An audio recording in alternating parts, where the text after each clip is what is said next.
you're being a jerk. Why is that girl kind of swerving, or why does she have to hold on to the railing? Are you drunk? Drinking and kicking back the sauce?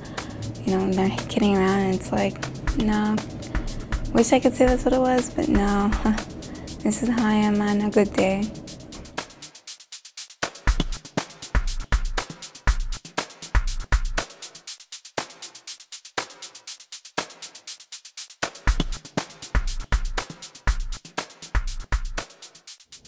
Hi, I'm Dr. Elliot Roth from the Rehabilitation Institute of Chicago and the Midwest Regional Traumatic Brain Injury Model System. As a first responder, you are aware that patients with specific injuries and disabilities require special care and attention. An understanding of these needs is especially critical when treating patients who have experienced a traumatic brain injury. Traumatic brain injury, or TBI, is often referred to as a hidden injury because the symptoms associated with this type of injury can be difficult to see. Some people with TBI can seem perfectly healthy at one moment and then display unusual physical and behavioral problems the next. About 90% of people with brain injuries have mild TBI. Most people with mild TBI or concussions are able to resume their normal lives. However, some individuals with mild TBI and also people with moderate to severe TBI may have longer lasting symptoms or even lifelong problems that might interfere with their daily lives. Each year, on average, 1.4 million people in the United States sustain a TBI. Of this number, roughly 50,000 die, 235,000 are hospitalized, and 1.1 million are treated and released from an emergency department. At least 5.3 million Americans are living with TBI-related disabilities. There are more than 250,000 children and adults currently living in Illinois with disabilities due to a brain injury.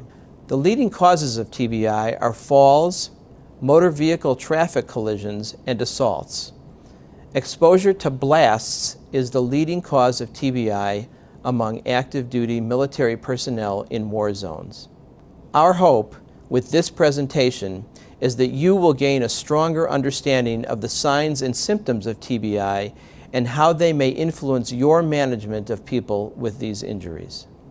I was driving up in Highland Park and I hit a tree doing 70 miles an hour. My injury was on November 2nd. The first thing I remember was being transferred from one hospital to this hospital on December 9th. I didn't know what TBI stood for. They had to ask me every day to see if I could retain the memory of what TBI stood for. I didn't remember that I no longer had my Jeep Wrangler. Waking up in the hospital, thinking that I was in a hotel, looking out at the lake, and thinking, wow, what a beautiful day. There are 3 types of disabilities that can develop because of a TBI. Physical disabilities, cognitive and language disabilities, and behavioral and emotional disabilities. The kinds of problems seen after TBI have to do with aspects of thinking function, normally broken down into cognitive, behavioral, and affective problems. So meaning thinking function, behaviors, acting out types of issues, and then affective, mood, depression, anxiety, even mania, various types of mood-related issues. That's sort of the universal unifying aspects of impairment after brain injury. Some people will have difficulty with speaking or slurred speech, or have weakness on one side of their body or loss of balance, walking around even like they look as though they may be a little bit drunk, something like that. But that's quite variable. It doesn't happen to everybody with brain injury.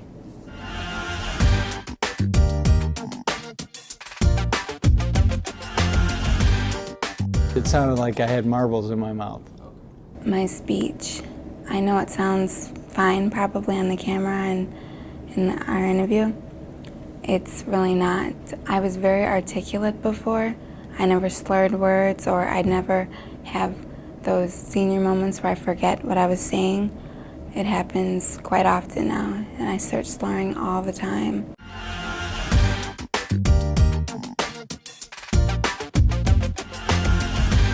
Some of the effects of TBI are my balance. My glasses have a prism lens which takes my double vision that I see without glasses and makes them into single vision. My balance is much different. My right side, it's not apparent to anyone, but it feels like a left hand now. My balance is not very good, so I might kind of like swerve a little to the side, or need to hold onto a railing, or go really slowly, or just be unsteady. It's like, I don't know, one of those involuntary things that you just learn how to do. You're not consciously thinking about, oh, I've got to work on my balance, but when I'm tired, it's like that switch is turned off. It's possible to see someone with these physical disabilities and come to the conclusion that they are intoxicated. A medical professional needs to make a full assessment before assuming the patient is inebriated. Brain injury is sometimes referred to as a hidden injury, because if someone's had a spinal cord injury, it's really obvious they're in a chair, typically. If someone's had an amputation, it's really obvious. If someone's had a stroke, it's typically rather obvious. If someone has a brain injury, there may be no external physical sign that anything's wrong at all. People can misinterpret behaviors in that they might appear like they're under the influence of some type of drug or alcohol, and so they may be treated that way. Things that have affected me that you can't see are more emotional and unresponsive. Laughing or or uncontrollable crying just for some instance. You never know what's going to cause it. A person with TBI will commonly exhibit cognitive deficits, such as a loss of many higher-level mental skills. Most common among these impairments is memory loss. Specific memories from one's past may be lost, and difficulties with storing new memories are also common. People with cognitive impairments may become easily confused or distracted and may have problems with concentration and attention. Frequently, there's a lot of long-standing deficits in the areas of attention and concentration. Sometimes folks will come back and tell me that they have a lot of noise that they just kind of can't cancel out in their brain. Memory is another deficit that can be long-standing. I went out and cleared off the car, and I cleared it good. Basically, I cleared all the snow off the top, I got the windows, scraped the eyes, the whole thing. I mean, I had it looking pretty. Honey, could you do me a favor? Could you clean up the car for me? No, I've already done that. You did? I go out and look. There the car sits, totally buried in snow. Across the street, my neighbor's car is just immaculate. Now, I went out and cleared the wrong damn car. Another important disability to be aware of in regards to a person with TBI is the long-term behavioral and emotional effect on the person. Behavioral and personality changes are common and will often occur unexpectedly. This is mainly due to damage to the frontal lobes of the brain. People with TBI are commonly known to display personality traits that are uncharacteristic of traits to which family members and friends have become accustomed. Such an extreme change in personality and behavior is something with which family members can have great difficulty coping. It is often easier to accept the physical and cognitive effect of TBI than the effects on personality. I'm not social. I used to be a social person. I'm not social now. And it's more because I don't know how to act around a large group of people. So if there's like more than 3 people, I don't really know how I'm supposed to behave in front of people, even my friends and stuff. I don't do so well in crowds. And if something really sad happens, like a relative died a few months ago, I haven't cried in 2.5 years. Since my injury, I can't cry. It's like someone took a guitar and an amplifier and cut the cable that makes the sound come out. I can't attach emotion for crying at all. Before his injury, my father was very stoic and not very emotional, and now he tends to open up a little bit more, which is not a bad thing, but it's different. It's not the same person I grew up with. And there are moments where if he's you know, overwhelmed or, you know, too hot because the weather's too hot, or he's hungry and something bothers him, he definitely is has a much shorter fuse. And unfortunately, whoever is the person who's there is the one who gets the brunt of the shorter fuse. If you knew my dad prior, very gentle soul, very mild, quiet individual. And the first time I saw, maybe about a year after the accident, and he was gonna go get his car and leave. And you know, he had this fixation about that. And they tried to stop him, and he just had a fit, and they could not calm him down.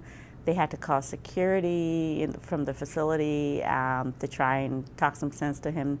They tried to get us on the phone to talk to him, and it wasn't working. I had to come, you know, go there, and for the first time in my life, to see my dad on the floor, like having a fit, like a 2-year-old. I think we're all still grieving. I think that Rick was, as he said, very patient, was one of the kindest, most thoughtful people I've ever known.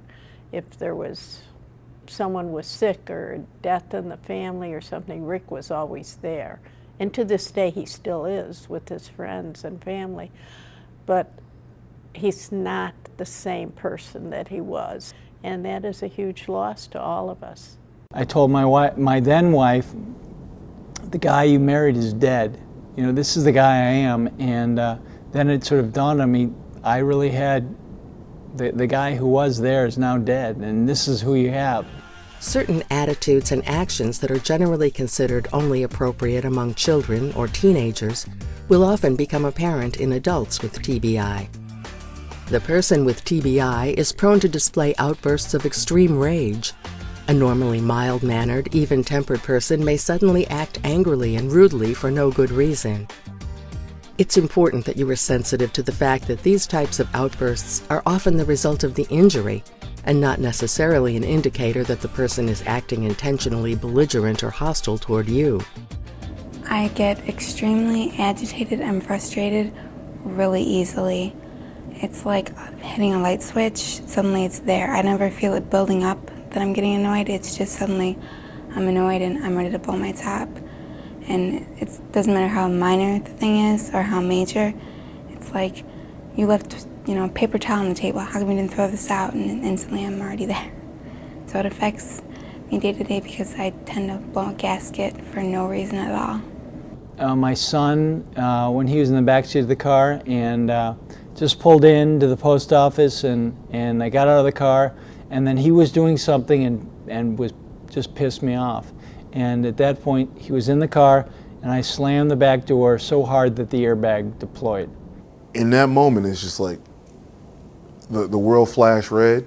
The only things in that world were that face in the window and me getting there. And I was gonna go to, I was coming fast. We've just learned that, you know, let him calm down, not to take these outbursts personally. Unfortunately, my mother gets the brunt of it, but we try to remind her, don't take it personally, leave the room, don't say anything, because arguing with him, you're not going to win, and that just makes matters worse. My daughter once told me when she was 7, you know, Dad, you've got a timeout, go sit on the step. And that was, you know, sort of one of those epiphanies where you hear that from a kid and you go, okay, I better go back off a little bit here. Impulsivity is another common behavioral attribute associated with TBI. People with TBI will often act on certain behaviors before having thought through these behaviors. Such behaviors tend to be considered embarrassing, disturbing, or annoying, and break the rules of proper conduct. As with displays of extreme rage, these impulsive behaviors tend to contrast with the injured person's personality prior to injury. Oftentimes we'll see individuals after a TBI acting out. We'll see behavioral problems. We'll see people striking out. We'll see people yelling out.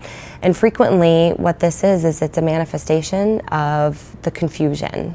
Disinhibition is characterized by unrestrained behavior or a disregard of cultural restraints.